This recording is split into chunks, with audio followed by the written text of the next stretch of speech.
ഈ ആനക്ക് മതകളായി കഴിഞ്ഞാൽ ആനക്ക് എന്താ ചെയ്യുന്നതെന്ന് അറിയത്തില്ല. മേ ബി അതുപോലെ അവർക്ക് മതകളാക്കിയ സമയത്ത് അവരെന്തെങ്കിലും വിളിച്ചു കൂടിയതായിരിക്കാം.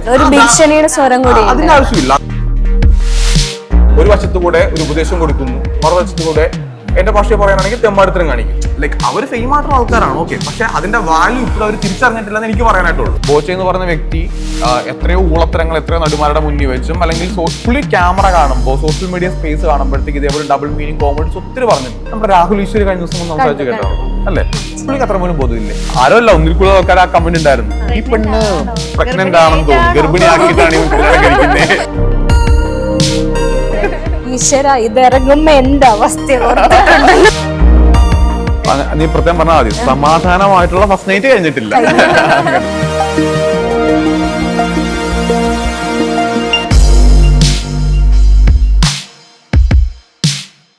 ഹായ്, ഹലോ, നമസ്കാരം. ഇന്ന് എൻ്റെ കൂടെ ന്യൂലി വെഡ്സ് ആയിട്ടുള്ള ഒരു കപ്പിൾ ഉണ്ട്. ന്യൂലി വെഡ്സ് എന്ന് പറയുമ്പം കല്യാണം തൊട്ട് എയറിലായ ഒരു കപ്പിൾ ഇത് ആദ്യമായിരിക്കും. Let's welcome Shijo and Leenu. നമസ്കാരം. ഞാൻ പറഞ്ഞതുപോലെ തന്നെ കല്യാണം തൊട്ട് ഒരു കല്യാണം കഴിച്ചതിന്റെ പേരിൽ എയറിലായ ആൾക്കാരാണ് നിങ്ങൾ. എന്തുണ്ട് വിശേഷം? ഹാപ്പി ആയിട്ടിരിക്കുന്നു, സന്തോഷമായിട്ടിരിക്കുന്നു. കല്യാണം കഴിഞ്ഞിട്ട് ഇപ്പൊ അല്ലേ ഒരാഴ്ച ആവുന്നു. അപ്പൊ അതിൻ്റെതായിട്ടുള്ള കുറച്ച് അങ്ങോട്ടും ഇങ്ങോട്ടും യാത്രകളും തിരക്കുകളും കാര്യങ്ങളൊക്കെ ഉണ്ടായിരുന്നു.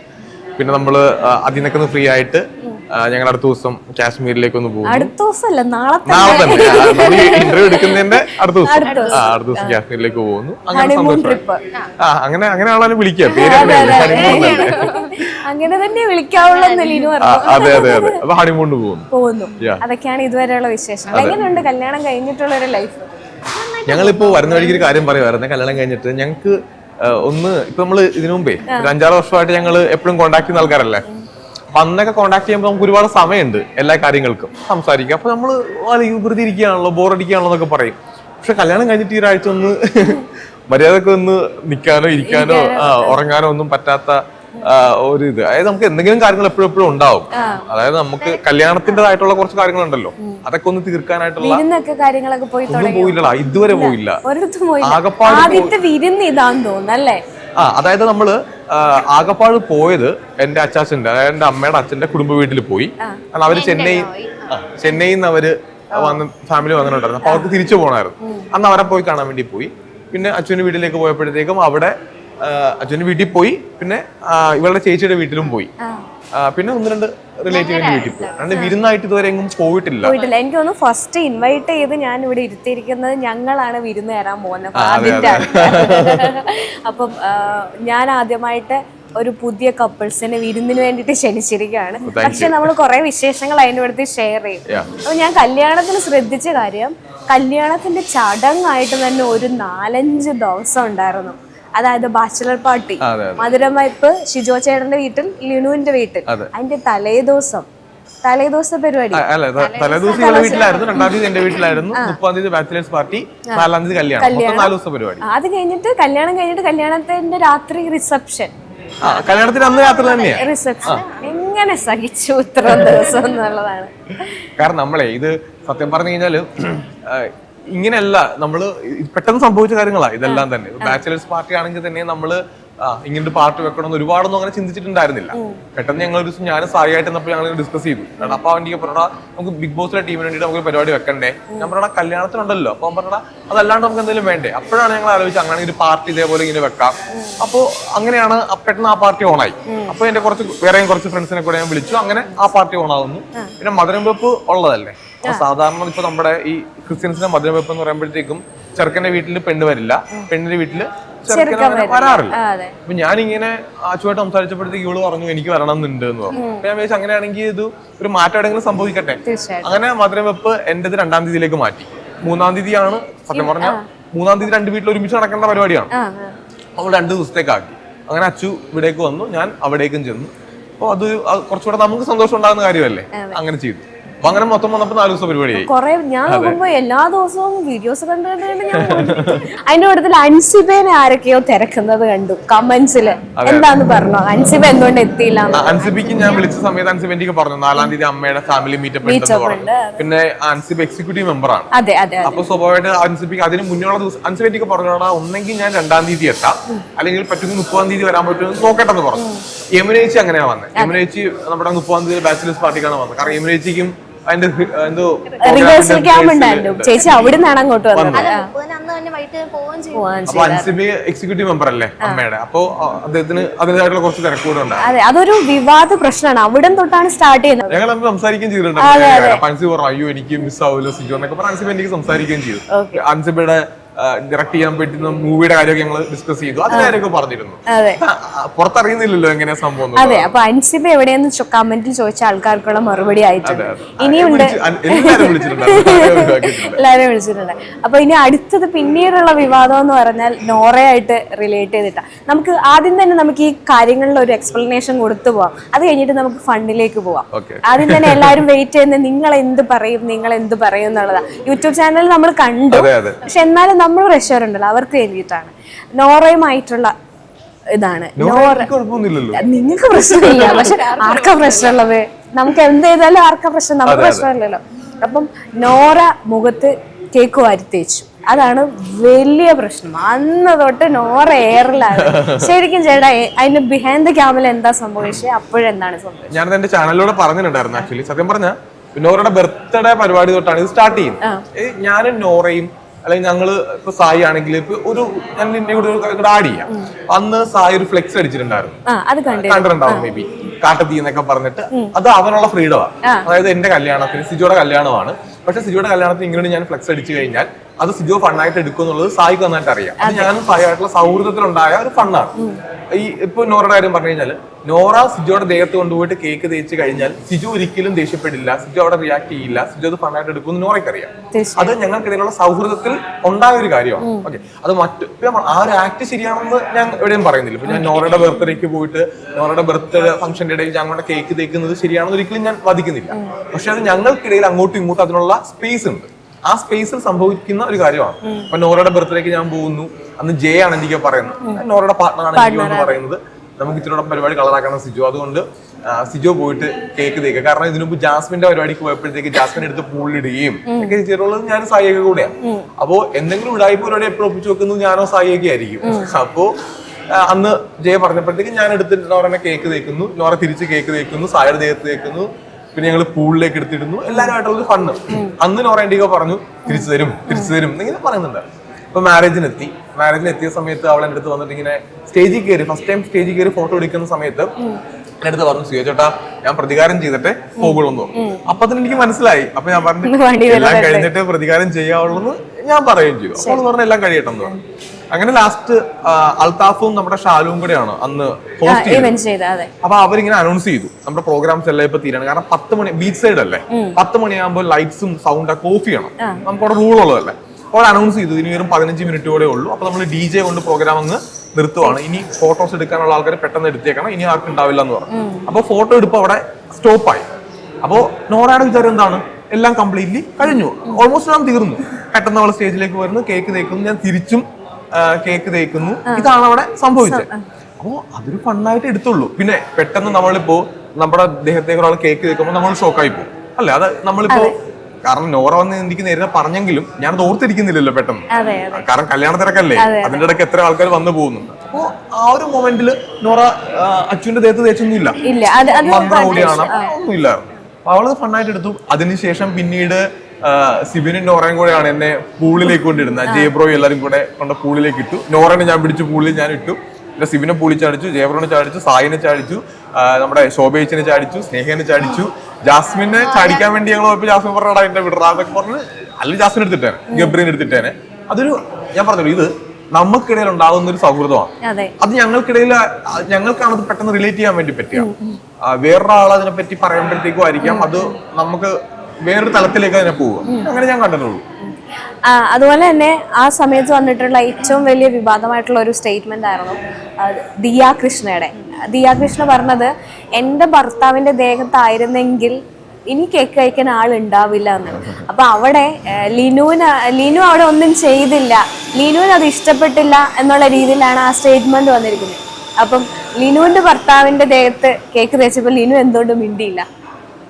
അതവര് ഫ്രണ്ട്സാണ്, അവരൊന്നും ചെയ്തത്. അതെനിക്ക് വലിയ പ്രത്യേകിച്ച് പറയാനൊന്നുമില്ല. അതിന് ഞാൻ കൊല്ലാനോ തല്ലാനോ പോകില്ല. ആ ഒരു സെൻസിലാണ് ഞാനും അത് കണ്ടിട്ടുള്ളൂ. എനിക്കറിയാം നോറേനെ എനിക്ക് നല്ല കമ്പനിയാണ്. അപ്പം അതങ്ങനെ പോയുള്ളൂ. കാരണം അവൾ എന്നോട് ചോദിച്ചു എന്റെ ദേഹത്ത് തേക്കത്തില്ല. നമ്മൾ എന്നോട് തന്നെ പറഞ്ഞു എന്റെ മന്ത്രം കൂടിയാ, അതിലൊരു ഇതുപോലും അവൾ ഇട്ടിട്ടുമില്ല. ഇല്ല ഞാനൊന്നും ചെയ്യത്തില്ല, ഞങ്ങൾ തമ്മിൽ മാത്രം. പിന്നെ അവര് തമ്മിലുള്ളത് പറഞ്ഞു തീർക്കും, അത്രേ ഉള്ളൂ. ഞാൻ അതിന്റെ പിറ്റേ ദിവസം തന്നെ ഈ ഒരു ടോപ്പിക്കൊക്കെ ഇത്തിലൂടെ ഒരു വയർ ആയൊന്നുണ്ടല്ലോ. ആ സമയത്ത് അച്ഛൻ്റെ അടുത്ത് പറഞ്ഞു, നോറ ഭയങ്കര സാഡായിട്ട് ഇരിക്കും. അപ്പൊ നോറ കാരണം ചാനൽസ് ഒക്കെ ഏറ്റെടുത്തല്ലോ, നോറയ്ക്ക് വിഷമാവും, നെഗറ്റീവ് അടിക്കും. ഒരുപാട് കമന്റ്സും വരുന്നുണ്ട്. അപ്പൊ നോറ എന്റെ സുഹൃത്താണ്. അപ്പം അവളെ ഈ ഒരു കാര്യത്തിനകത്ത് ഒരു സുഹൃത്ത് എന്ന രീതിയിൽ എനിക്ക് കുഴപ്പമില്ലെങ്കിൽ പിന്നെ ആർക്കാ വിഷയം. അങ്ങനെ അന്ന് രാത്രി ഞാനും അച്ഛനും കൂടെ നോറേനെ ഞങ്ങള് വീഡിയോ കോൾ ചെയ്തു. അന്ന് രാത്രി തന്നെ ഞങ്ങൾ വീഡിയോ കോൾ ചെയ്ത് സംസാരിച്ചു. അപ്പൊ നോറ അപ്പൊ എനിക്ക് പറഞ്ഞു, ചോദിച്ചിട്ടാ ഞാൻ സങ്കടപ്പെട്ടിരിക്കുന്നത്, ചന്ദ്രനിലാണെന്നാ എയറിലാണെന്നൊക്കെ പറഞ്ഞൊക്കെ പുള്ളിക്കാരത്ത് ഭാഗം. അപ്പൊ ഞങ്ങൾ അതിനകത്ത് എടുത്തുള്ളൂ. പിന്നെ വേറൊരാള് ഇപ്പൊ അവരുടെ ഉദ്ദേശം എന്താണ്, അവര് ഫുഡ് വേസ്റ്റ് ആക്കിയതാണോ, അവർ മെൻഷൻ ചെയ്യുന്ന അങ്ങനെയല്ലല്ലോ. അവരവരുടെ കമന്റിൽ പറയുന്ന, സ്റ്റോറിയിൽ പറയുന്ന കാര്യങ്ങൾ എന്റെ ഇവരുടെ സ്ഥാനത്ത് അവരായിരുന്നെങ്കിൽ നാളെ കേക്ക് കഴിക്കാൻ ഉണ്ടാവില്ല. ഞാൻ അത് പോസിബിൾ ആവുന്ന ഒരു കാര്യമാണ്. ഇപ്പൊ ഇൻഫ്ലുവൻസർ അല്ലെങ്കിൽ ഒരു സെലിബ്രിറ്റി അല്ലെങ്കിൽ അവർ നമ്മളെപ്പോലല്ല, അവർ വലിയ വലിയ ആൾക്കാരാണ്. അപ്പോൾ അവരെ പോലുള്ള വലിയ വലിയ ആൾക്കാർ വന്നിട്ട് ഇപ്പം അവരുടെ ഒരു വീഡിയോ ഞാൻ കണ്ടു. എന്താണ്, അവരാനയാണ് എന്ന് സങ്കല്പിക്കുക. അപ്പം മറ്റുള്ള പട്ടികൾ പുറത്തുനിന്ന് കുരക്കുമ്പോഴത്തേക്കും അപ്പൊ അവരാനയാണെങ്കിൽ അതിപ്പോ പിടിയാനയാണെങ്കിലും കൊമ്പനാനയാണെങ്കിലും മതയാനയാണെങ്കിലും എന്താനയാണെങ്കിലും അവിടെ അത്ര വലിയ ആൾക്കാരാണല്ലോ. അപ്പോ ഈ ആനക്ക് മതകളായി കഴിഞ്ഞാൽ ആനക്ക് എന്താ ചെയ്യുന്നതെന്ന് അറിയത്തില്ല. മേ ബി അതുപോലെ അവർക്ക് മതകളാക്കിയ സമയത്ത് അവരെന്തെങ്കിലും വിളിച്ചു പോയതായിരിക്കാം, സ്റ്റോറി ഇട്ടതായിരിക്കാം. പക്ഷെ ഞാൻ ചോദിക്കുന്ന ഇത്രയാണ്, എന്ത് ചെയ്യാൻ പറ്റും? അവർ കൊല്ലുവോ? നാളെ കേക്ക് കഴിക്കാൻ ആളുണ്ടാവില്ല എന്നൊക്കെ പറയുമ്പോഴത്തേക്ക് അതിനകത്തൊരു ധാഷ്ടിയുണ്ട്. അതിന്റെ ആവശ്യമില്ല. അങ്ങനെ ഭീഷണിപ്പെടുത്തിക്കൊണ്ടൊന്നും അല്ല ഒരു കാര്യം പറയേണ്ടത്. അതേപോലെ തന്നെ ഒരു ഭാഗത്തുകൂടെ അവരൊരു സ്റ്റോറി ഇട്ട് ഉപദേശം കൊടുക്കുമ്പോൾ മറ്റൊരു സൈഡില് ഇപ്പൊ നമ്മുടെ സായിനെ ബോഡി ഷെയിം ചെയ്യുന്ന ഒരു കമന്റിന് അവർ സ്മൈൽ ഇട്ടിട്ട് പോകുന്നുണ്ട്. അതൊരിക്കലും എന്റർടൈൻ ചെയ്യാൻ പറ്റുന്ന കാര്യമൊന്നുമല്ല. അപ്പോ ഒരാള് ഒരു വശത്തുകൂടെ ഒരു ഉപദേശം കൊടുക്കുന്നു, മറുവശത്തുകൂടെ എന്റെ ഭാഷയെ പറയാനാണെങ്കിൽ തെമ്മാടിത്തരം കാണിക്കും. അത് ഒരു വ്യക്തിയുടെ ഡബിൾ ഫേസ് ആണ് റിവീൽ ആവുന്നത്. അപ്പൊ അതുകൊണ്ടാണ് എനിക്ക് ഇപ്പം അവരിപ്പോ മറ്റൊരാളെ ബോഡി ഷെയിം ചെയ്യുന്നില്ല, അപ്പൊ അല്ലെങ്കിൽ മാന്യമായിട്ടാണ് നിൽക്കുന്നത്. അവരവരുടെ അഭിപ്രായം മാത്രം പറഞ്ഞിട്ട് പോയെങ്കിൽ ഞാനും പ്രതികരിക്കില്ലായിരുന്നു.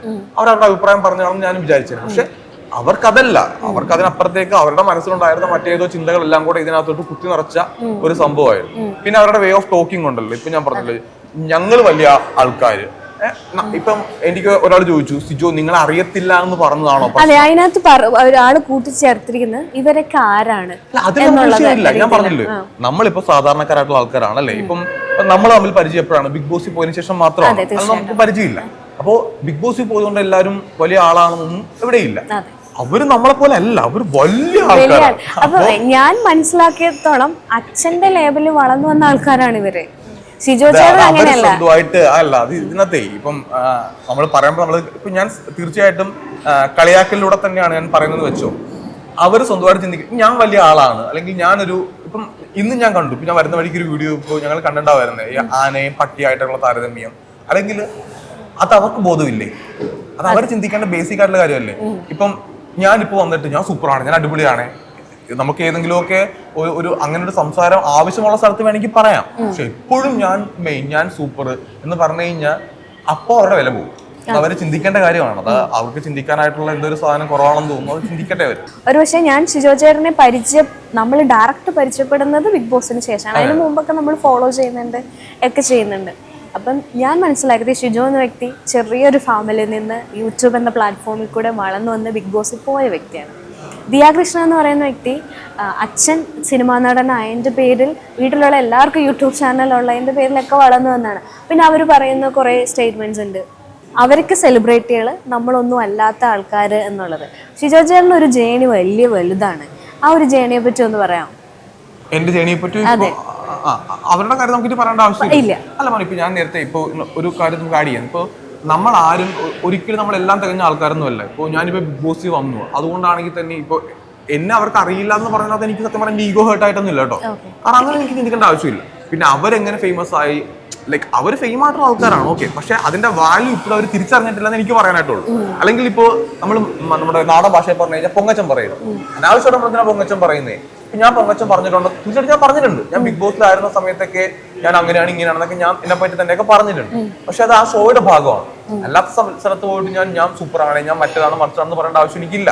ഞാൻ നമ്മളൊക്കെ സ്വയം പൊങ്ങിയ പോലെ ആയിരിക്കും. ഇപ്പൊ ബിഗ് ബോസിൽ പോയതുകൊണ്ട് ഞാനോ അല്ലെങ്കിൽ ബിഗ് ബോസ് കംപ്ലീറ്റ് ചെയ്ത ആരോ വലിയ ആൾക്കാരൊന്നും അല്ല. അപ്പൊ അടുത്ത സീസൺ ഇറങ്ങുമ്പോഴത്തേക്കും സ്വാഭാവികമായിട്ട് നമ്മൾ ആൾക്കാർ മറക്കും അല്ലേ. പിന്നെ നമ്മൾ എന്തെങ്കിലും പ്രവൃത്തി ചെയ്യുന്നുണ്ടെങ്കിൽ അതിലൂടെ ആൾക്കാർ ഓർത്തിരിക്കും. അപ്പൊ ഞാനിപ്പോ എന്റെ ജീവിതത്തിൽ ഞാൻ ജീവിക്കാൻ വേണ്ടിയിട്ടാണ് ഓരോ കാര്യങ്ങൾ ചെയ്തിട്ടുള്ളത്. ഞാൻ എന്റെ ടീച്ചറായിട്ടുള്ള വ്യക്തിയായിരുന്നു.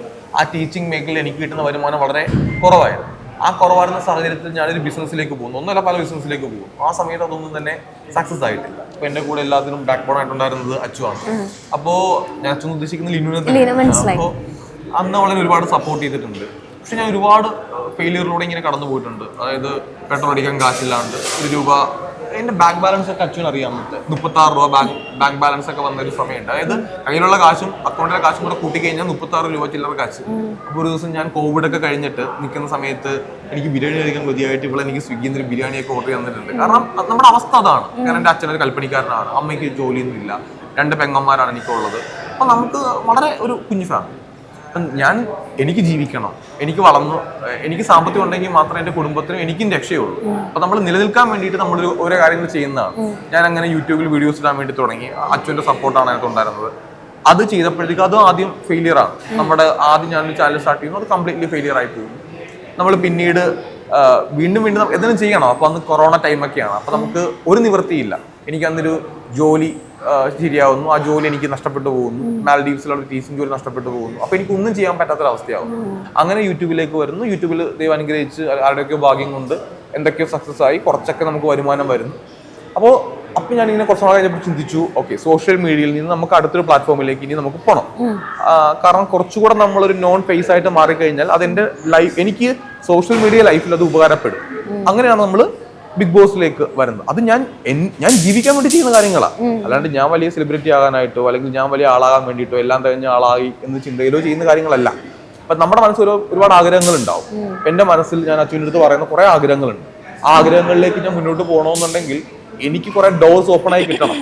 ഞാനിപ്പോ നേരെ പോയി കഴിഞ്ഞാൽ എന്നെ ആൾക്കാർ നീ ആരാടാന്ന് ചോദിച്ച് പറഞ്ഞു വിടുമായിരിക്കാം. അപ്പോൾ 10 പേര് അറിയപ്പെടുന്ന ഒരാളായി കഴിഞ്ഞാൽ ചിലപ്പോൾ ഞാൻ ഇന്ന ആളാന്ന് പറഞ്ഞു കഴിഞ്ഞാൽ അവരിലേക്ക് എനിക്ക് എത്താനായിട്ടൊരു മാർഗമായിട്ട് മാറും. അങ്ങനെയാണ് ഞാൻ BBയിലേക്ക് വരുന്നതും. ഇപ്പോഴും ഞാൻ പറയുകയാണ്, ഇതുകൊണ്ട് എല്ലാം തികഞ്ഞ ഒരാളായിരുന്നു, ഇത് വലിയൊരു സംഭവമാണെന്ന് ഒരിക്കലും ഞാൻ വിശ്വസിച്ചിട്ടേ ഇല്ല. ഇനി എനിക്ക് ഒരുപാട് കാര്യങ്ങൾ പ്രയത്നിക്കാനുണ്ട്, ചെയ്യാനുണ്ട്. അതിലൂടെ ഞാൻ മുന്നോട്ട് പോകും. അന്ന് കണ്ട പഴയ ഷിജോയിൽ നിന്ന് ഇന്നിപ്പോ ഹസ്ബൻഡായിട്ട് കൂടെ ഇരിക്കുന്ന ഈ ആളില് കണ്ടൊരു വ്യത്യാസം, അല്ലെങ്കിൽ ഇപ്പോഴും മാറാത്തൊരു കാര്യം എന്താ? എന്റെ സപ്പോർട്ട്, എനിക്ക് സപ്പോർട്ടായിട്ട് എന്റെ കൂടെ ഉണ്ട്. എനിക്കൊരു ബാക്ക് ബോൺ ആയിട്ട് ഭയങ്കര ഒരു ഫ്രീഡം തന്നെ, അങ്ങനെ ഒരു സംഭവം. ഈ ഫ്രീഡം ഒന്നും പറയല്ലേ, അങ്ങനല്ല ഞാൻ നാളത്തെ നമ്മൾ എല്ലാവർക്കും ഉണ്ട്, അങ്ങോട്ടും കൊടുക്കണ്ട. എപ്പോഴും ഹസ്ബൻഡായിട്ടല്ല, ഇപ്പോഴും ഒരു ഫ്രണ്ടായിട്ട് അങ്ങനെയാണ് ഞങ്ങൾ ഇപ്പോഴും പോകുന്നത്. ഹസ്ബൻഡ് ഞങ്ങളെ അങ്ങോട്ടും ഇങ്ങോട്ടും കെട്ടിയുള്ള ഭാര്യ അങ്ങനെ പറയിപ്പിക്കത്തേ ഉള്ളൂ. അല്ലാതെ ഞങ്ങൾ ഇപ്പോഴും ഒരു ഫ്രണ്ടിനെ പോലെ തന്നെയാണ് ഞങ്ങൾ ഇങ്ങോട്ട്. ഞാൻ എപ്പോഴും ശ്രദ്ധിച്ച ഒരു കാര്യമുണ്ട്, എപ്പോഴും വിളിക്കുന്നു അച്ഛേ അച്ഛേ എന്നുള്ളൊരു വിളി. അതങ്ങനെ സാധാരണ ഞാൻ കേട്ടിട്ടില്ല. ഹസ്ബൻഡിന്റെ അച്ഛന്ന് വിളിക്കുന്നത് കേട്ടിട്ടില്ല. അതെന്താ അങ്ങനെ? എന്താ അച്ഛന്ന് വിളിക്കുന്നത്? എന്തിനാണ് അച്ഛന്ന്? എന്റെ മൂത്ത സിസ്റ്ററും ഹസ്ബൻഡിനെ അച്ഛന്നാ വിളിക്കുന്നത്. അച്ഛന്ന് വിളിക്കാൻ തോന്നി ഞാൻ അങ്ങനെ വിളിച്ചു, അത്രേ ഉള്ളൂ. അല്ലെ, സാധാരണ അച്ഛന്ന് വിളിക്കുന്നത് കല്യാണം കഴിഞ്ഞിട്ട് കുട്ടികളൊക്കെ ആകുമ്പോ അച്ഛന്ന് വിളിക്കുന്നത് കേട്ടിട്ടുണ്ട്. ഒരിക്കൽ പോലും ഒരു സ്ഥലത്ത് ഞാൻ കേട്ടിട്ടില്ല.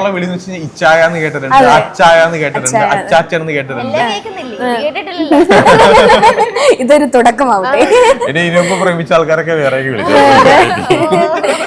ഇത് എത്രാമത്തെ റിലേഷൻഷിപ്പാ? അങ്ങനെ ചോദിച്ചാൽ സത്യം മാത്രമേ ബോധിപ്പിക്കാവുള്ളൂ. എത്ര വെച്ചു? ഒരു 5-6 അല്ലേ? 6 അതും അച്ഛനോട് ചോദിച്ചാൽ മതി. പറഞ്ഞിട്ടുണ്ട് ഞാൻ പറയാത്ത ഏതെങ്കിലും പറയാത്ത റിലേഷൻഷിപ്പ് ഒന്നുമില്ല. പിന്നെ നമുക്കൊരാളോട് നമുക്കൊരു ക്രഷ് തോന്നാം, ഇൻഫാക്ച്വേഷൻ തോന്നാം, അങ്ങനെയൊക്കെ ഉണ്ടാവുമല്ലോ. അതൊക്കെ ഞാൻ പറഞ്ഞിട്ടൊക്കെ ഉണ്ട്. ഞാൻ എല്ലാ കാര്യങ്ങളും ഞാൻ പറയാറുണ്ട്. പിന്നെന്താ, റിലേഷൻഷിപ്പ് സത്യം പറഞ്ഞാൽ ഞാൻ സ്നേഹിച്ച ആൾക്കാരെയൊക്കെ ഞാൻ കുറെ പേരെ കല്യാണം വിളിച്ചിട്ടുണ്ടായിരുന്നു. വന്നു. അതിൽ ഒരാൾക്ക് വരാൻ പറ്റിയില്ല, അയാള് പേര് പറയുന്നില്ല, ഒരാൾ നാട്ടിലില്ല. അവരെന്നെ വിളിച്ച് സംസാരിച്ചു. ഞാൻ ഒരാളെ പരിചയപ്പെടുത്തി കൊടുത്തു, നേരിട്ട് വന്ന് പരിചയം. ഇതാണ് എന്റെ ആദ്യത്തെ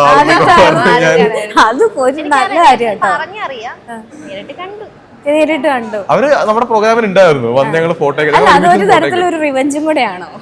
കല്യാണത്തിന് വിളിച്ചു വരുത്തി അങ്ങനെ റിവെഞ്ച് ആയിട്ടല്ല ഞാൻ വിളിച്ചേ. അവര് എന്റെ ഇപ്പോഴും നല്ല സുഹൃത്താണ്. അപ്പൊ ആ ഒരു രീതിയിൽ ഞങ്ങൾ മൂന്നുപേരും കൂടെ ഒന്ന് ഫോട്ടോ ഒക്കെ എടുത്തു. പിന്നെ അവിടെ വെച്ച് കുറച്ച് തമാശയൊക്കെ പറഞ്ഞ് കളിയും ചിരിയായിട്ടൊക്കെ കിട്ടും. അപ്പൊ അവരെ കണ്ടപ്പോ എന്താ തോന്നിയത്? അല്ല മറ്റേ ഞാൻ അടിച്ചെടുത്തു കേട്ടോ എന്നുള്ളൊരു ഭാവമാണ്. അതെ അതെ അതെ, നിങ്ങളങ്ങനെ നിൽക്കണ്ടായിരുന്നു.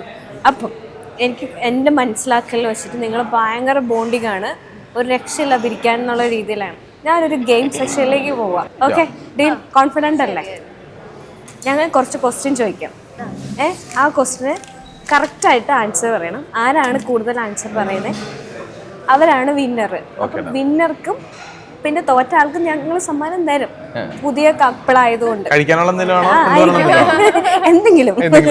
ഓക്കെ, ഷിജോ ചേട്ടൻ യൂട്യൂബ് സ്റ്റാർട്ട് ചെയ്ത വർഷം. അല്ല ലിനു ആദ്യം പറയട്ടെ.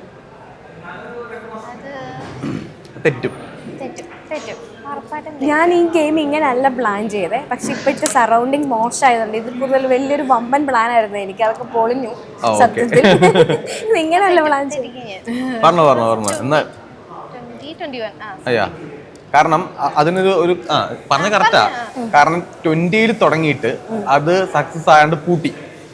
അത് ആ ചാനൽ കൊളോയിപ്പി. അത് ഫാമിലി വ്ളോഗ് മാത്രമല്ല, അതിനകത്ത് ഓരോ ദിവസം ഓരോ കണ്ടന്റ് ഒക്കെ ആയിരുന്നു തോന്നുന്നു പോലെ. നമുക്ക് അറിയില്ലല്ലോ എന്താ ചെയ്യേണ്ടെന്ന് അറിയില്ല. അപ്പൊ നമുക്ക് ഇന്ന് ഞാൻ പോയിട്ടൊരു സ്റ്റോറി പറയും, നാളെ പോയിട്ടൊരു ഫാമിലി വ്ളോഗ് ഇടും, മറ്റന്നാൾ പോയിട്ട് ഒരു ഗെയിമോ അങ്ങനെ നിങ്ങൾ ഇടും, അതിന്റെ ദിവസം പോയിട്ട് ഒരു റിവ്യൂ എടുത്തിടും. അപ്പൊ ഇങ്ങനെ കുഴഞ്ഞു മറിഞ്ഞു. എനിക്കൊരു പണ്ടത്തെ ചാനലിൽ ഓർമ്മയുണ്ട്, അതായത് ബാക്ക് ബ്ലാക്ക് കളറ്, പിന്നെ ഒരു ചെടിച്ചട്ടി ഇപ്പുറത്ത് വെച്ചിട്ട് അങ്ങനത്തെ ഒരു ഫ്രെയിം ഇല്ലായിരുന്നു, പിന്നെ ഒരു ബീൻ ബാഗിലൊക്കെ ഇരുന്നിട്ടുള്ള ഒരു. എനിക്ക് മൊത്തം കൂടെ എന്റെ യൂട്യൂബ് നോക്കിക്കഴിഞ്ഞാൽ എനിക്ക് മൊത്തം 4 ചാനൽ കാണാൻ പറ്റും. അതിൽ ഒന്നെന്റെ പൂട്ടി പോയ ചാനൽ മല്ലു ഹിയർ എന്ന് പറഞ്ഞിട്ട്. ആ ചാനൽ ഇപ്പൊ വീഡിയോ ഇടാറില്ല. അതാണ് ഈ പറഞ്ഞത് 2020 സ്റ്റാർട്ട് ചെയ്തത്, അത് പൂട്ടിപ്പോയി.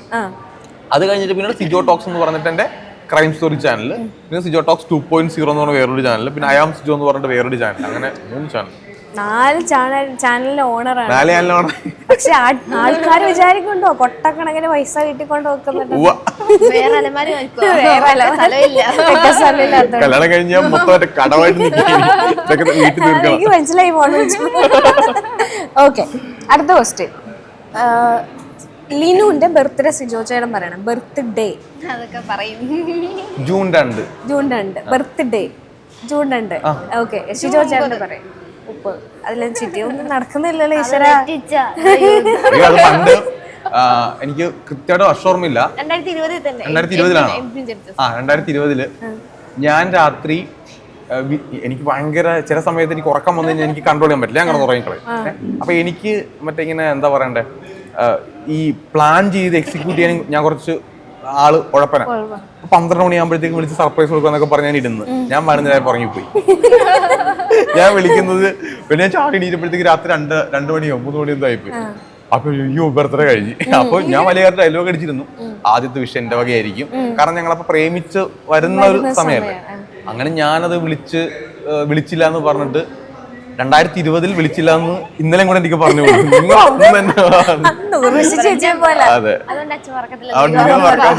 തല്ലി പഠിപ്പിച്ചു വെച്ചിരിക്കില്ല. ഓക്കെ, ഷിജോ ചേട്ടന് ഇഷ്ടപ്പെട്ട കളർ ഇവിടെ പറയണം, ലിനു ഇഷ്ടപ്പെട്ട കളർ ഇവിടെ പറയണം. ബ്ലാക്ക്. രണ്ടുപേർക്കും ബ്ലാക്ക്. എനിക്ക് എൻ്റെ ഒരു അറിവ് വെച്ചിട്ട് നിങ്ങൾ പരസ്പരം പ്രപ്പോസ് ചെയ്തിട്ടില്ല എന്ന് എനിക്കറിയാം. പക്ഷേ ഏത് മൊമെന്റിലാണ് നിങ്ങൾക്ക് തമ്മിൽ ഒരു കണക്ഷൻ ഉണ്ട്, നിങ്ങൾ ഇഷ്ടമാണ് എന്ന് പറഞ്ഞൊരു മൊമെന്റ് ഏതായിരിക്കും? ഇഷ്ടമാണെന്ന് മനസ്സിലാക്കിയ മൊമെന്റ് ലിനു പറയട്ടെ. കല്യാണം കഴിഞ്ഞ സ്ഥിതിക്ക് അത് പറയണം. ഇപ്പൊ നമ്മള് ഡെയിലി ചാറ്റുമായി, പിന്നെ ഇടയ്ക്ക് വിളിക്കാൻ തുടങ്ങി, പിന്നെ വിളി തുടങ്ങി കഴിഞ്ഞപ്പോൾ മനസ്സിലായി വിളി ഒരു ദിവസം വന്നില്ലെങ്കിൽ മനസ്സിലായി സംഭവം പോത്തില്ല. ആ ഒരു കോള് വന്നില്ല. ഒരു ദിവസം വിളിച്ച് വൈകിട്ട് വിളിച്ചിട്ട് വർക്കൊക്കെ കഴിഞ്ഞ് വന്നിട്ട് അച്ഛൻ രാവിലെ തൊട്ട്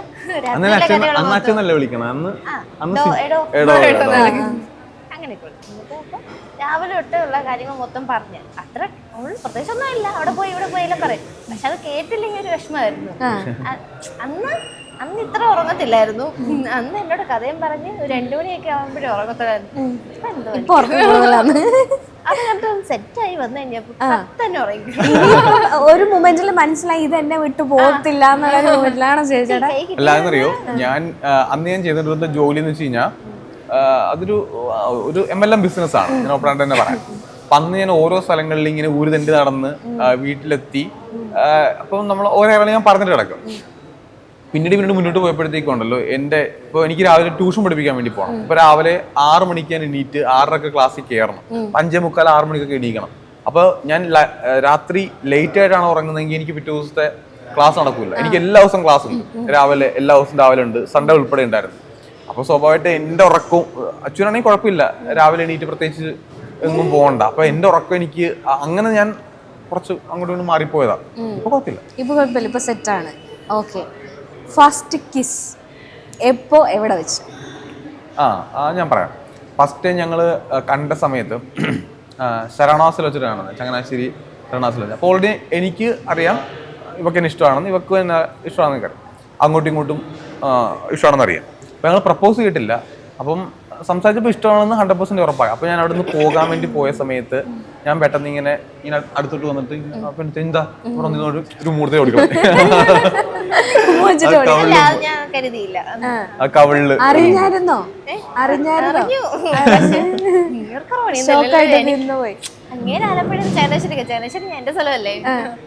കാരണം ഞങ്ങൾ തമ്മിൽ ഇഷ്ടമാണെന്ന് അങ്ങോട്ട് അറിയാലോ, ഇഷ്ടമാണെന്ന് മനസ്സിലായി കഴിഞ്ഞപ്പോഴത്തേക്കും പിന്നെ നമ്മളിപ്പോ അപ്പൊ അന്ന് എനിക്ക് എന്ത് ചെയ്യണമെന്നും അറിയില്ല.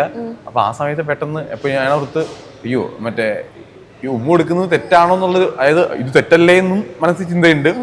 കൊടുത്തു കഴിഞ്ഞാൽ ഇഷ്ടം. അപ്പൊ എനിക്ക് പ്രപ്പോസ് ചെയ്യാൻ വയ്യ, എനിക്ക് ഇഷ്ടമാണ് ലിനു എന്നൊന്നും എനിക്ക് പറയാനായിട്ട് എങ്ങനെയെങ്കിലും ഇഷ്ടം, എന്റെ ഇഷ്ടത്തെ എങ്ങനെയെങ്കിലും ഒന്ന് പ്ലേസ് ചെയ്യണമല്ലോ, അറിയിക്കണമല്ലോ. അപ്പൊ അതിനെനിക്ക് തോന്നി പെട്ടെന്ന് എന്ത് ചെയ്യാം, പെട്ടെന്ന് തന്നെ മനസ്സിൽ വന്നത് അങ്ങനെയാണ്. പിന്നെ പരിസരത്ത് ഞാൻ ചോദിച്ചു അതിനുശേഷം ഫോൺ വിളിച്ചപ്പോ എന്തായിരുന്നു റിയാക്ഷൻ? ദേഷ്യമാണെന്നൊക്കെ ഞാൻ ചോദിച്ചു. അപ്പൊ അല്ല കുഴപ്പമില്ല നീനോ. അന്നത്തെ കിസ് അങ്ങനെ ആയിരുന്നെങ്കിൽ നിങ്ങളുടെ കല്യാണത്തിന് ഭയങ്കര കിസ്, ഫ്രഞ്ചൈസ് മാത്രം ഇവിടെ അത് സായിയാണ് ഞങ്ങളെ ഫ്രഞ്ചൈസ് ചെയ്യാൻ എപ്പോഴും നിർബന്ധിക്കുന്നവൻ. അല്ല, ആ സമയത്ത് എന്താ തോന്നിയത്? അതായത് മീൻസ് കല്യാണത്തിന് മുമ്പ് രഹസ്യമായിട്ട് ഉമ്മ വെക്കാൻ പേടിച്ച ആൾക്കാര് കല്യാണത്തിന് അന്ന് അത്രയും ബന്ധുക്കള്, ഫ്രണ്ട്സ്, നാട്ടുകാര്, വീട്ടുകാരൊക്കെ നിൽക്കുമ്പോ അല്ല, എനിക്ക് തോന്നുന്നു അതിന് മുമ്പ് ബാച്ചിലർ പാർട്ടിക്കും അങ്ങനെ ഉണ്ടായിരുന്നു. അപ്പൊ എന്താ ലീനു വിചാരിച്ചത്? ഭയങ്കര കൂളായിട്ട് ഫ്രഞ്ച് കിസ് കൊടുത്തിട്ട് പോകുന്നു, അങ്ങനെയാണ്. കമന്റ്സ് ഉണ്ടായിരുന്നു, ഒത്തിരി ഉണ്ടായിരുന്നു. എന്റെ വീട്ടുകാർക്ക് എന്ത് തോന്നും, നാട്ടുകാർക്ക് എന്ത് തോന്നും, പക്ഷെ എനിക്ക് കുഴപ്പമില്ല. ശരിക്കും അപ്പൊ വീട്ടുകാര് പിന്നീട് എന്തെങ്കിലും അതിനെ പറ്റി സംസാരിച്ചു? ഒന്നും പറഞ്ഞില്ല? അവർക്കറിയാം കേട്ടാ. ഞാനിപ്പോ ഇതിനകത്ത് എന്റെ കഴിഞ്ഞ ദിവസം ഒരാൾ ചോദിച്ചിട്ടുണ്ടായിരുന്നു കിസ്സിന്റെ കാര്യം. അപ്പോൾ നമ്മള് കിസ് ചെയ്യുന്ന പറയും, പിന്നെ ആളൊക്കെ ഒരു കമന്റ് അച്ഛനെ കാണിക്കാറുണ്ട്, അങ്ങനെയാണ് ആദ്യരാത്രിയോടെ കാണിക്കടാ എന്നൊക്കെ പറഞ്ഞു. നമ്മളിപ്പോ എല്ലാ കാര്യങ്ങൾക്കും നമ്മളെപ്പോഴും ഒരു കാര്യങ്ങൾക്ക് ലിമിറ്റ് വെക്കുമല്ലോ, നമ്മൾ എന്ത് ചെയ്ത്. ഇപ്പൊ ഞാനിപ്പോ എന്റെ ബോഡി നല്ല ജിമ്മാണെന്ന് വിചാരിച്ചു. ഇപ്പൊ എനിക്കൊരു പൊതു വേദിയിൽ വെച്ചിട്ട് എനിക്ക് തുണിയിൽ നടക്കാൻ പറ്റില്ല. പക്ഷെ ഞാനിപ്പോ ഒരു ബോഡി ഷോ ചെയ്യുന്ന ആളാണെങ്കിൽ ഞാൻ ആ സമയത്ത് തന്നെ ട്രങ്ക്സ് മാത്രമായിട്ട് ഞാൻ നിൽക്കും. അപ്പോൾ നമുക്ക് ഓരോ കാര്യങ്ങൾ, ഓരോ സ്പേസ് അനുസരിച്ച് നമ്മൾ ഓരോ കാര്യങ്ങൾ അങ്ങോട്ടും ഇങ്ങോട്ടും നമുക്ക് ചേഞ്ചസ് ഉണ്ടാവും. ഞാൻ കെട്ടാൻ വേണ്ടി പോകുന്ന പെണ്ണാണ്, എന്റെ ബാച്ചിലേഴ്സ് പാർട്ടിയാണ്. അല്ല, അവിടെ വെച്ചൊരു ഉമ്മ വെക്കുക എന്ന് പറയുന്നത് ശരിയായിട്ടുള്ള കാര്യമല്ല. അല്ല, ഉമ്മ വെച്ചതിലല്ല, ഫ്രഞ്ച് കിസ് കൊടുത്തല്ലാണ് അവിടെ പ്രശ്നം. ഞാൻ ഫ്രഞ്ചീസിനെ തന്നെ ഉദ്ദേശിക്കുന്നത്. ആ ഒരു സ്മൂച്ച് ചെയ്യുന്നത് അവിടെ എനിക്ക് മിസ്റ്റേക്ക് ആയിട്ട് അത് തോന്നിയിട്ടില്ല. അതേ സമയത്ത് നമ്മൾ നാളെ ഇപ്പൊ ഒരു ലുലു മാളി ഇരിക്കുക, അപ്പൊ പറയാണ് ഉമ്മ കൊടുക്കുക, അപ്പൊ അവിടെ കൊടുക്കണമെന്നില്ല. പക്ഷെ അതെന്റെ ബാച്ചിലേഴ്സ് പാർട്ടിയാണ്, എന്റെ ഫംഗ്ഷൻ ആണ്, എന്റെയും ലിനുവിന്റെയും ഫംഗ്ഷൻ ആണ്. അല്ലെ, ഞങ്ങൾ ഒരുമിച്ചുള്ളൊരു മൊമെന്റ് ആണ്, ഞങ്ങൾക്ക് വേണ്ടിയിട്ട് ഞങ്ങൾ ചെയ്ത പാർട്ടിയാണ്. ആ പാർട്ടിയിൽ അങ്ങനെ ഒരു ആക്ട് ചെയ്യുന്നതിനകത്ത് മിസ്റ്റേക്ക് ഉള്ളതായിട്ട് ഇന്നല്ല എപ്പോഴും എനിക്ക് തോന്നാറില്ല. അതെന്തായിരുന്നു ആ മൊമെന്റ് അവരങ്ങനെ ചെയ്യാനുള്ള? എനിക്ക് അതിന്റെ സംഭവം എന്ന് വെച്ച് കഴിഞ്ഞാൽ ഈ ഫ്രഞ്ച് കിസിലേക്ക് ഞങ്ങളുടെ ഫ്രഞ്ച് കിസ് ആണല്ലോ റീലായിട്ട് വരിക. അതെ. അതിന് മുന്നേ ഉള്ള സംസാരങ്ങളൊന്നും ആർക്കും അറിയില്ലല്ലോ. അപ്പൊ സായി ഇങ്ങനെ സ്റ്റേജിലേക്ക് കയറുന്നു. അപ്പൊ ഓരോ ആൾക്കാർ ഓരോ തമാശ കഥകളൊക്കെ ഇങ്ങനെ പറഞ്ഞോണ്ടിരിക്കുക. അപ്പൊ സായി ഇങ്ങനെ പറഞ്ഞു, ബിഗ് ബോസിൽ അവന്റെ ഭാര്യ വന്ന സമയത്ത് അവനെ കൊണ്ട് ഫ്രഞ്ച് കിസ് ചെയ്യിപ്പിച്ചത് ഞാനാ. അത് ഇതിനു മുമ്പ് അവൻ പറഞ്ഞിരുന്നു. അപ്പോ ഞങ്ങളെ കൊണ്ട് ഇതിനു മുമ്പ് അവൻ എവിടെയോ വെച്ച് ഫ്രഞ്ച് കിസ് അവൻ ചെയ്യിപ്പിച്ചിട്ടുണ്ട് നമ്മളെ കൊണ്ട് അല്ലേ. എന്തോ ഒരു പരിപാടിയിൽ എന്തോ അവനിങ്ങനെ പറഞ്ഞിട്ടുണ്ട് ഫ്രഞ്ച് കിസ് ചെയ്യണം അവൻ എപ്പോഴും സായി പറഞ്ഞിട്ടുണ്ട്. അന്ന് എവിടെയോ വെച്ച് എനിക്ക് പരിപാടി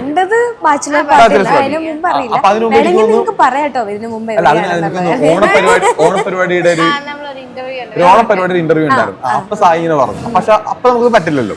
അപ്പൊ അവൻ പറഞ്ഞു ഇവിടെ വെച്ച് നീ ഇത് ഫ്രഞ്ച് കിസ് ചെയ്തേ പറ്റത്തുള്ളൂ എന്ന് സായി ഇങ്ങനെ പറയാ. അപ്പൊ സായിന്റെ ഏറ്റവും അടുത്ത സുഹൃത്താണ്. അപ്പൊ അവൻ പറഞ്ഞപ്പോഴത്തേക്കും അവൻ പറഞ്ഞ ഇപ്പൊ ചെയ്യാൻ പറ്റുമോ? ഞാൻ പറഞ്ഞ എന്നാ ചെയ്യാം. അങ്ങനെ ചെയ്തു. അങ്ങനെ ഞങ്ങൾ ഫ്രഞ്ച് കിസ് ചെയ്തു. അങ്ങനെ ഞങ്ങൾ ഫ്രഞ്ച് കിസ് ചെയ്ത് കഴിഞ്ഞപ്പോഴത്തേക്കും ഞാൻ പറഞ്ഞു നീ അങ്ങനെ വെറുതെ പോകണ്ട, എന്തായാലും നീ ഞങ്ങളെ കൊണ്ട് ചെയ്യിപ്പിച്ചതല്ലേ, അപ്പൊ ഞങ്ങൾ കല്യാണം കഴിക്കാൻ വേണ്ടി പോകുന്ന ആൾക്കാരല്ലേ, അപ്പോ നീയും കൂടെ ഫ്രഞ്ച് ചെയ്തോ, നിന്റെ ഭാര്യയുടെ ഉണ്ടല്ലോ, അപ്പോ ബിഗ് ബോസിന്റെ സെക്കൻഡ് പാർട്ട് ആയിക്കോട്ടെ എന്ന് ഞാൻ ഇങ്ങനെ മേക്കിലെടുത്ത് പറയും. അപ്പൊ അവിടെ എല്ലാവർക്കും കൂടെ കൈയടിച്ചു ഭയങ്കരമായിട്ട് പ്രോത്സാഹനം കൊടുത്തു. അപ്പൊ അവനും അങ്ങനെ ചെയ്തു. ആ ഒരു വീഡിയോയ്ക്ക് താഴെ സായിക്കെതിരെയും കമന്റ് ഉണ്ടായിരുന്നു. ഒരു ലേഡി ഇട്ടത് കുള്ളൻ എത്തുന്നില്ലല്ലോ, അങ്ങനെ ഒരു കമന്റ് കണ്ടു. ഇപ്പം എനിക്ക് തോന്നുന്നു നിങ്ങൾ ചെയ്യുന്നതിനെ നിങ്ങൾ തെറ്റായിട്ട് കാണുന്നില്ല. എനിക്ക് തോന്നുന്നു കാണുന്ന ആൾക്കാരുടെ മെന്റാലിറ്റി നമ്മൾ ഈ ടൈമിൽ മാറ്റേണ്ടതായിട്ടുണ്ടെന്ന് തോന്നുന്നു. അല്ല, ഒരു സിജോജൻ അധ്യാപകനായിരുന്നു. ഒരു ആ ഒരു രീതിയിൽ സംസാരിക്കുകയാണെങ്കിൽ നമ്മുടെ ജനങ്ങൾ ഇതുവരെ മാറിയിട്ടില്ല ചേട്ടാ. നമുക്കത് ഇപ്പൊ നമുക്കത് ഫോഴ്സ്ഫുള്ളി ആരും മാറ്റിയെടുക്കാൻ പറ്റില്ല. ഇപ്പൊ നമ്മുടെ നാട്ടിലുള്ള ആൾക്കാർ പലതരമാണ് അല്ലേ. ഇപ്പൊ നമ്മളിപ്പോ ഒരു പ്രവൃത്തി ചെയ്യുമ്പോൾ അതിനെ തന്നെ സപ്പോർട്ട് ചെയ്യുന്ന ആൾക്കാരും എതിർക്കുന്ന ആൾക്കാരും ഉണ്ടാവും. നമ്മുടെ സമൂഹം എപ്പോഴും അങ്ങനെയാണല്ലോ, ഇഷ്ടക്കേട്ട് എപ്പോഴും ഇങ്ങനെ മാറി പറഞ്ഞ്. അപ്പോൾ എല്ലാവരും നമുക്ക് ഒരേപോലെ കൺവിൻസ് ചെയ്യുക, പറഞ്ഞ് മനസ്സിലാക്കുക എന്നുള്ളത് നടപടിയുള്ള കേസല്ല. അപ്പൊ എതിർക്കുന്ന ആൾക്കാർ എതിർത്തോട്ടെ, അവരുടെ രീതിയല്ലേ അത്. അവരിപ്പോ പറയാണ് ഇത് തെറ്റാണ്, അവർക്ക് തെറ്റായിരിക്കും, അപ്പൊ അവരത് ചെയ്യണ്ട. എന്നെ സംബന്ധിച്ചുള്ള എനിക്കിത് ശരിയാണ്. ഇപ്പൊ അത് എല്ലാ കാര്യത്തിലും ഉണ്ട്, നമ്മുടെ വസ്ത്രധാരണത്തിലുണ്ട് അല്ലെ. ഇപ്പൊ നമ്മള് ഹണി റോസിന്റെ വിഷയം അറിയാമല്ലോ അല്ലെ. ഇപ്പൊ ബോച്ചെ എന്തുമാത്രം ഊളത്തരങ്ങൾ പറഞ്ഞിട്ടുള്ള, ഇപ്പൊ ഞാൻ അങ്ങനെ പറയുള്ളൂ. കാരണം ബോച്ചെ എന്ന് പറയുന്ന വ്യക്തി എത്രയോ ഊളത്തരങ്ങൾ എത്രയോ നടിമാരുടെ മുന്നിൽ വെച്ചും അല്ലെങ്കിൽ പുള്ളി ക്യാമറ കാണുമ്പോൾ സോഷ്യൽ മീഡിയ സ്പേസ് കാണുമ്പോഴത്തേക്ക് ഇതേപോലെ ഡബിൾ മീനിങ് കോമഡീസ് ഒത്തിരി പറഞ്ഞിട്ടുണ്ട്. പുള്ളിക്ക് കൃത്യമായിട്ട് അറിയാം അത് വൃത്തികെട്ട തരം താഴ്ന്ന ഊളത്തരമാണ്. അറിയാമെങ്കിലും പുള്ളി വൈറാലിറ്റിയിൽ ഒന്നാണത്, ആ വൃത്തികേട് പറയുക എന്നുള്ളത്. പുള്ളി അതിലൂടെ മുന്നോട്ട് പോകുന്ന ആളാണ്. അപ്പോൾ അതിനെ സപ്പോർട്ട് ചെയ്യുന്ന ഒരുപാട് ആൾക്കാരുണ്ട്. ഇപ്പോ ഞാൻ ഇന്നൊരു വീഡിയോ കണ്ടാണ്, ഹണി റോസ് നമ്മുടെ രാഹുൽ ഈശ്വരി കഴിഞ്ഞ ദിവസം സംസാരിച്ച് കേട്ടാണ് അല്ലേ. പുള്ളിക്ക് അത്ര പോലും ബോധമില്ലേ. അപ്പൊ പുള്ളി പറയുന്നത് വസ്ത്രധാരണത്തിന്റെ പ്രശ്നമാണ്. ഒരാളുടെ വസ്ത്രധാരണം അവരുടെ റൈറ്റ് ആണ്. അത് നമ്മുടെ ഇന്ത്യൻ ലോ അനുസരിച്ച് ഇഷ്ടമുള്ള വസ്ത്രങ്ങൾക്ക് ധരിക്കാം അല്ലേ. ഇപ്പൊ ഒരു ആരാധനാലയത്തിൽ പോകുന്ന ഒരു ഹണി റോസ് ഒരു ആരാധനാലയത്തിലോ അല്ലെങ്കിൽ വേറെ സ്ഥലങ്ങളിൽ പോയിട്ടില്ല ഉദ്ഘാടിക്കാനായിട്ട്, ഒരു ജുവല്ലറിക്കോ മറ്റേതെങ്കിലും പരിപാടിക്കൊക്കെയാ വരുന്നത്. അപ്പൊ ഇഷ്ടമുള്ള വസ്ത്രം ധരിച്ചോട്ടെ. അപ്പോ അതിലും കമന്റ്സ് സംഭവം നോക്കിക്കഴിഞ്ഞാൽ കാണാമല്ലോ, വൃത്തികേട് മറ്റേത് മറിച്ചത്. അപ്പോ കമന്റ്സ് എപ്പോഴും അല്ലെങ്കിൽ ആൾക്കാരുടെ അഭിപ്രായങ്ങൾ എപ്പോഴും അങ്ങനെ ആയിരിക്കും. ലക്ഷക്കണക്കിന് ആൾക്കാരുണ്ട്, അവരെ തിരുത്തുക എന്നുള്ളത് നടപടിയുള്ള കേസല്ല. അവർ പറഞ്ഞോട്ടെ, നമ്മളത് നമുക്ക് ശരിയെന്ന് തോന്നുന്നു നമ്മൾ ചെയ്തു പോവുക. അപ്പൊ നമുക്ക് അടുത്ത ഇതിലേക്ക് പോവാം. ഫസ്റ്റ് ഡേറ്റ് ചെയ്ത സ്ഥലം, ടൈം, എപ്പോഴാണ് ഫസ്റ്റ് ഡേറ്റ് ചെയ്തത്, ഏത് സ്ഥലത്ത് വെച്ചിട്ടാണ്? അതൊരു വലിയ ക്വസ്റ്റ്യൻ ആണ്. എവിടെ പോയാലും വൈകിട്ട് 6 മണിക്ക് മുന്നേ അപ്പൊ നമ്മുടെ ഡേറ്റ് ടൈമില്, അതായത് ഇപ്പൊ ഞങ്ങള് അതുപോലെ തന്നെ ഇവക്ക് രാവിലെ ഒരു 9 മണി 10 മണിയാകുമ്പോൾ വീട്ടിൽ നിന്ന് ഇറങ്ങാൻ പറ്റുമെന്ന് വിചാരിച്ചു. വീട്ടിൽ നിന്ന് ഇറങ്ങാൻ പറ്റുമെങ്കിൽ തന്നെയും ഞങ്ങൾ ഉച്ചക്ക് പോയി ഫുഡ് കഴിക്കുന്നു. അപ്പോഴും 6 മണിക്കുമ്പോൾ വീട്ടിലെത്തണ്ടേ. അതുകൊണ്ട് ഞങ്ങൾ ഒരുപാട് ദൂരത്തേക്ക് പോകാനായിട്ട് പറ്റത്തില്ല. പിന്നെ ഒരു ദിവസം അന്ന് പ്രേമിച്ച് നടന്ന സമയത്ത് ഒരു ഓർമ്മ ഉണ്ടാവും, ബീച്ചിൽ പോയി ഓർമ്മയുണ്ട്. നമ്മള് ഏറ്റവും ആദ്യമായിട്ട് എന്റെ നാട്ടിലുള്ള ഒരു ബീച്ചിൽ പോയി. അതിനുമ്പ് ഞാൻ വേറെ കാര്യം ചോദിക്കട്ടെ, ഈ വീട്ടിൽ പെർമിഷൻ എടുത്തിട്ട് തന്നെയാണല്ലോ എല്ലായിടത്തും പോയിട്ടുള്ളത്? പെർമിഷൻ എടുത്തിട്ടെന്ന് ഉദ്ദേശിക്കുന്നത് എങ്ങനെ, എന്റെ കൂടെ പോവാണെന്നുള്ളതോ? അല്ല, വീട്ടുകാർക്ക് അറിയില്ല. അറിയത്തില്ല. ഇന്റർവ്യൂ വീട്ടുകാരാണോ? ഇല്ല, അന്ന് ഞങ്ങളുടെ വീട്ടുകാര് ഈ പ്രേമബന്ധം അറിഞ്ഞിട്ട് ഇപ്പൊ ഇവളുടെ വീട്ടുകാര് അറിഞ്ഞിട്ട്, പപ്പയും മമ്മിയും അറിഞ്ഞിട്ട് ഇപ്പൊ ഒരു 1.5 year ആയി അല്ലെ. 1.5 year ആയിട്ടുള്ളൂ. അതിന് മുന്നേ ഉള്ള ഒരു 4 വർഷം 4.5 വർഷം എന്ന് പറയുന്നത് വീട്ടുകാരെ അറിയിക്കാതെയുള്ള പ്രേമല്ലേ. അങ്ങനെ അപ്പോഴും ഞങ്ങളൊരു സിനിമയ്ക്ക് പോയൊരു സംഭവമുണ്ട്. സിനിമയ്ക്ക് പോയപ്പോഴത്തേക്കും തിരുവല്ലയിലൊരു സിനിമയ്ക്ക് പോകുന്നു. തിരുവല്ലയില് പോയപ്പോഴത്തേക്കും ഇവള് വീട്ടുകാരുടെ അടുത്ത് പറയാനാണ് സിനിമയ്ക്ക് വരുന്നത്. പടം കഴിഞ്ഞ് ഇറങ്ങുന്നു. ഇവളുടെ ഏതോ ഒരു റിലേറ്റീവോ അല്ലെ, പപ്പാനെ അറിയാം. പപ്പാൻ അറിയാവുന്ന ഒരാള് ഞങ്ങളെ കണ്ടു അവിടെ വെച്ചു. അപ്പൊ പപ്പ എടുത്തൊരു സംശയം പോലെ പറഞ്ഞു, വീട്ടിൽ ഉള്ള സീനായി, ആരോടെ നീ പോയത്, എന്തിനാ പോയെന്നൊക്കെ ചോദിച്ചു. അപ്പൊ ഞാൻ പറഞ്ഞു, പോയെന്ന് പറയണ്ട, ഞാനല്ലാന്നങ്ങ് പറഞ്ഞു. സംശയമല്ലേ ഉള്ളൂ, ഉറപ്പില്ലല്ലോ. കാരണം അന്ന് അങ്ങനെ സിനിമയ്ക്ക് പോയി എന്നങ്ങനെ പറഞ്ഞു കഴിഞ്ഞാൽ ആപ്പാട് സീനാവുന്ന എനിക്ക് നന്നായിട്ട് അറിയാം. അതിനുശേഷം ഞങ്ങൾ സിനിമയ്ക്ക് പിന്നീട് പോയിട്ടില്ല. അവിടെ കൊണ്ട് നമ്മൾ അന്ന് ഞാൻ പറഞ്ഞു വീട്ടുകാർക്ക് അത് ബുദ്ധിമുട്ടാകും, അതുകൊണ്ട് നമുക്ക് സിനിമയ്ക്ക് പോകണം. എങ്ങനെ തടി തപ്പി അന്ന്? എങ്ങനെ എന്താ വീട്ടുകാരോട് അന്ന് പറഞ്ഞത്? അയ്യോ പറഞ്ഞു ഇനിയിപ്പോ തീർന്നില്ലേ, എന്തായാലും അന്ന് പോയിട്ടില്ല എന്ന് പറഞ്ഞ സ്ഥിതിക്ക് ഇപ്പൊ പോയിന്നായിട്ടുണ്ട്. അപ്പൊ ധൈര്യമായിട്ട് പറഞ്ഞു. ഫ്രണ്ടിനെ കൊണ്ട് ഞാൻ വിളിപ്പിച്ചു, ഞങ്ങൾ ഒന്നിച്ചാ പോയെന്ന് പറഞ്ഞു.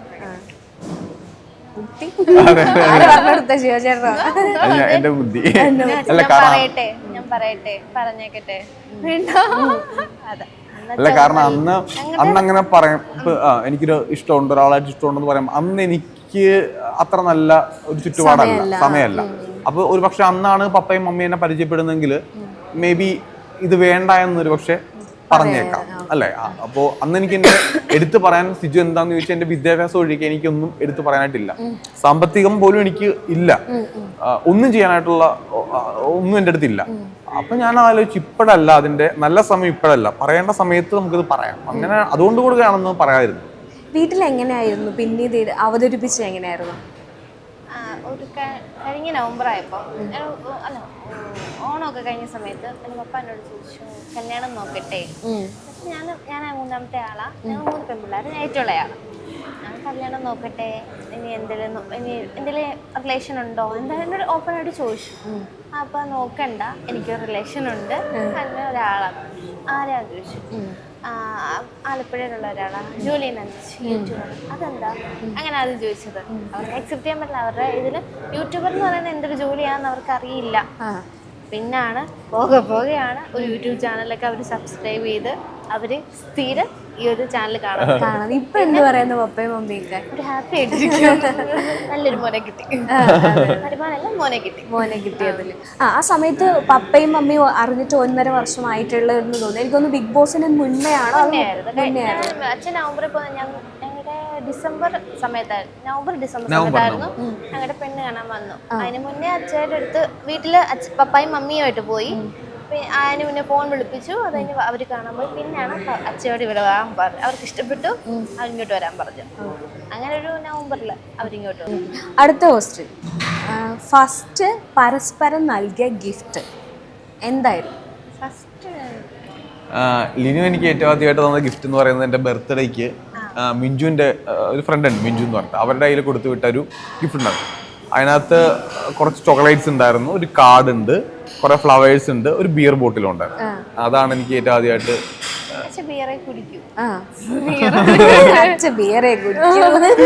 അപ്പൊ അങ്ങനെ ലിനുവിന് കിട്ടിയ ഗിഫ്റ്റ് എന്താ?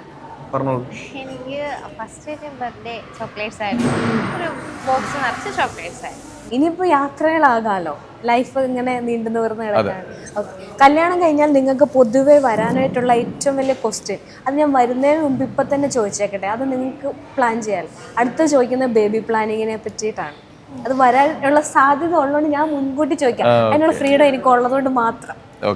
എന്താണ് പരിപാടീസ്? Baby planning. അതെ, അത് അങ്ങനെ ഒരു പ്ലാൻ, ഇതെല്ലാം പ്ലാൻ ചെയ്ത കാര്യങ്ങളല്ലല്ലോ, ഇതൊക്കെ സംഭവിക്കുക എന്നുള്ളതല്ലേ. ഞങ്ങളിപ്പോ ഒറ്റ കാര്യം ഞാൻ ലിനുവിൻ്റെയൊക്കെ പറഞ്ഞിട്ടുണ്ട്. ഇപ്പൊ ലിനു എന്നെ കല്യാണം കഴിച്ച് വന്നേ ഉള്ളൂ, അല്ല അവർക്ക് ഒരുപാട് ആഗ്രഹങ്ങളും ഇഷ്ടങ്ങളും ഒക്കെ ഉണ്ടാവും. അപ്പോൾ കാരണം ലിനു കുറെ നാളായിട്ട് നമ്മളെ പ്രേമിക്കുന്ന സമയത്ത് ഒരുപാട് ആഗ്രഹങ്ങൾ പറഞ്ഞിട്ടുണ്ട്. അപ്പോൾ ഞാൻ ഈ ആഗ്രഹങ്ങളൊക്കെ ലിനുവിന് എന്നാലാകുന്ന കാര്യങ്ങളൊക്കെ മാക്സിമം ഞാൻ ചെയ്തു കൊടുക്കുക എന്നുള്ളൊരു ഭർത്താവിന്റെ ഉത്തരവാദിത്തമാണ്. ഇതൊക്കെ ഞാൻ ചെയ്യണമെന്നുണ്ടെങ്കിൽ എനിക്ക് ലിനുവിനെ കൈ കിട്ടണം, അല്ലേ? അപ്പൊ ലിനു ഇപ്പൊ ഒന്ന് വീട്ടിൽ റെസ്റ്റ് എടുക്കേണ്ട വരുവാണെന്നുണ്ടെങ്കിൽ ഇതൊന്നും നടക്കില്ല. അപ്പൊ ഞങ്ങൾ പറഞ്ഞിട്ടുണ്ട്, ഞങ്ങൾക്ക് ഞങ്ങളുടേതായിട്ടുള്ള കുറച്ച് സമയം ആദ്യം വേണം, ആദ്യം ഞങ്ങളൊന്ന് പ്രിപ്പയർഡ് ആവട്ടെ. കാരണം നമുക്ക് ഒരു ഹസ്ബൻഡ് വൈഫ് അല്ലെങ്കിൽ സിജോ ലിനു ഈ സ്പേസ് ആദ്യം തീരട്ടെ, എന്നിട്ട് മറ്റൊരു കാര്യത്തിലേക്ക് കടക്കാം. ലിനു ആണെന്നുണ്ടെങ്കിൽ എല്ലാ ദിവസവും എനിക്ക് തന്നെ കെട്ടിപ്പിടിച്ചും കിടക്കും. ഞങ്ങള് ഇവളുടെ ഏറ്റവും ഇഷ്ടപ്പെട്ട പരിപാടി എന്താണെന്ന് വെച്ച് കഴിഞ്ഞാൽ എന്നെ കെട്ടിപ്പിടിച്ച് കിടക്കുക എന്നുള്ളതാണ്. അപ്പൊ ഇങ്ങനെ കെട്ടിപ്പിടിച്ചപ്പോ ഞാൻ പറയും വേണ്ട, പിന്നെ മതി. എത്ര വർഷം? 6 വർഷം. 6 വർഷം അല്ല അത് പല പല മാർഗങ്ങളുണ്ടല്ലോ അതിന്. ബേബിയിലേക്ക് വരായിരുന്നാ മതി, ഒന്നും കുഴപ്പമില്ല. ടി വി പരസ്യമൊക്കെ കാണിക്കുന്നു. അല്ല അല്ല അപ്പം ആദ്യം നമ്മൾ വിഷയത്തിൽ തെന്നി പോകുന്നു. കുഴപ്പമില്ല, പറഞ്ഞു. ചേട്ടന്റെ മനസ്സിലിരിപ്പ് നമുക്കറിയാലോ. അല്ലേ ഓക്കെ പോട്ടെ, ഞാൻ വേറെ ഒന്നും പറയുന്നില്ല. അല്ല അപ്പൊ ഞങ്ങളുടെ സ്പേസ് തീർന്നിട്ട് മറ്റു കാര്യങ്ങൾ മതി എന്നുള്ളതാണ്. അതിപ്പോ അതാണ് നല്ലത്. ഇത് എന്റേതല്ല.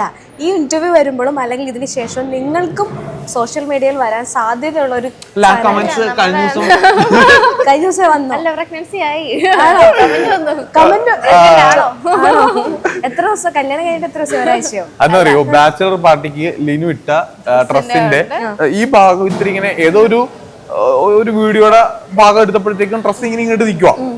അപ്പോ ആരോ അല്ല ഒന്നിൽ കൂടുതൽ ആൾക്കാർ ആ കമന്റ് ഉണ്ടായിരുന്നു, ഈ പെണ്ണ് പ്രഗ്നന്റ് ആണെന്ന് തോന്നുന്നു, ഗർഭിണി ആക്കിയിട്ടാണ് ഇവൻ കല്യാണം കഴിക്കുന്നത്. അവർക്കുള്ള മറുപടിയും കൂടെ ഇത് അല്ലേ? അതെ അതെ എന്റെ പൊന്നിയേട്ടൻ, ഞാൻ ഗർഭിണി ആക്കിയിട്ടും ഇല്ല, വളരെ ഗർഭിണി ആയിട്ടും ഇല്ല. ദിവ്യ ഗർഭം എന്തായാലും സംഭവിക്കാനും പോകുന്നില്ല.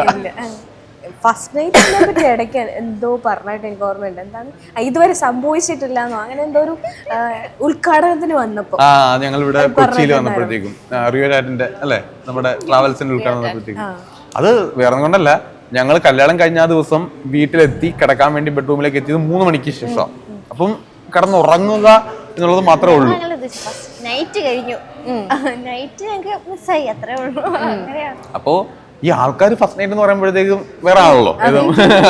അപ്പൊ ആ പറയപ്പെടുന്ന മറ്റേ നമ്മൾ ഉദ്ദേശിക്കുന്നത് ഒരു പ്രോപ്പർ ആയിട്ട് നമ്മൾ ഒരു ദിവസം രാത്രി സമാധാനമായിട്ട് കിടന്നുറങ്ങിയുള്ള സ്പെൻഡ് ചെയ്യുന്ന സമയം, അങ്ങനെ ഒരു, കാരണം ഓരോ ദിവസം ഓരോ കാര്യങ്ങൾ വരും. അപ്പോൾ അതിനിടെ ഞങ്ങൾ സിനിമയ്ക്ക് പോകാൻ പുറത്ത് പോകാറുണ്ട്. അങ്ങോട്ട് ഇന്നാണെങ്കിൽ തന്നെ ഇപ്പൊ കണ്ടത് ഇതെല്ലാം കഴിഞ്ഞ് ഇനി നമ്മൾ കുറച്ച് പർച്ചേസ് ഉണ്ട്, അത് കഴിഞ്ഞ് വീട്ടിലെത്തിയിട്ട് എല്ലാം പാക്ക് ചെയ്യണം. പാക്ക് ചെയ്തിട്ട് നാളെ വെളുപ്പിന് 5 മണിക്ക് എണീറ്റ് പോകണം. ഫ്ലൈറ്റ് ഇവിടുന്നല്ലേ? കൊച്ചിന്നാ. നിങ്ങൾ ഇനിയിപ്പോ ആലപ്പുഴയ്ക്ക് ഇപ്പൊ തന്നെ സമയത്ത് ഇവിടെ നമ്മൾ ഇറങ്ങുമ്പോൾ മിനിമം 8 മണിയാവും. 8 മണിക്ക് ഇനി നമ്മൾ കുറച്ച് സാധനം വാങ്ങിച്ച് വീട്ടിലെത്തുമ്പോഴത്തേക്ക് എന്തായാലും 10:30-11 മണി കഴിയും. അതെല്ലാം പാക്ക് ചെയ്ത് കിടക്കുമ്പോഴത്തേക്കും മിനിമം ഒരു 12 മണി 12:30 ആവും. രാവിലെ 5 മണിക്ക് എണീക്കണം. അപ്പൊ സ്വാഭാവികമായിട്ട് ആ നൈറ്റ്, ഇന്നത്തെ നൈറ്റ് മര്യാദക്ക് സമാധാനമായിട്ട് നൈറ്റ് കിട്ടുന്നില്ലല്ലോ. ഞങ്ങൾ അതിനുവേണ്ടി വെയിറ്റ് ചെയ്യുന്നു, സമാധാനമായിട്ട് കിട്ടട്ടെ. ഈശ്വര, ഇതിറങ്ങുമ്പോ എന്റെ അവസ്ഥ എന്നിരുന്നാലും വളരെ ഹാപ്പി ആയിട്ട് നീ പ്രത്യേകം പറഞ്ഞാൽ മതി, സമാധാനമായിട്ടുള്ള ഫസ്റ്റ് നൈറ്റ് കഴിഞ്ഞിട്ടില്ല. Note the point. നിങ്ങൾ പറഞ്ഞിട്ടുണ്ടല്ലോ അല്ലേ, 8 മണിക്കൂറുള്ള സമാധാനമുള്ള ഉറക്കമുണ്ടല്ലോ, അത് കിട്ടിയിട്ടില്ല. അപ്പം നിങ്ങൾക്കുള്ള ട്രീറ്റ് ഇതാ വരുന്നു, എൻജോയ് ചെയ്യാം. അപ്പം ഓൾ ദി ബെസ്റ്റ് രണ്ടുപേർക്കും. Thank you so much.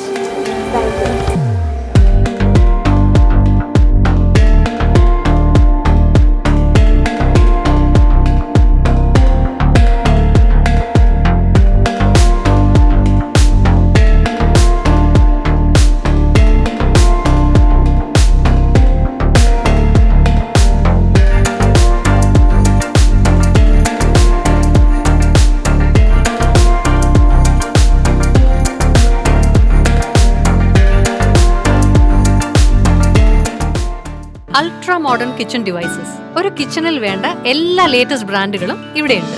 ലോകോത്തര ബ്രാൻഡുകൾ, original products, wide range. MyG future.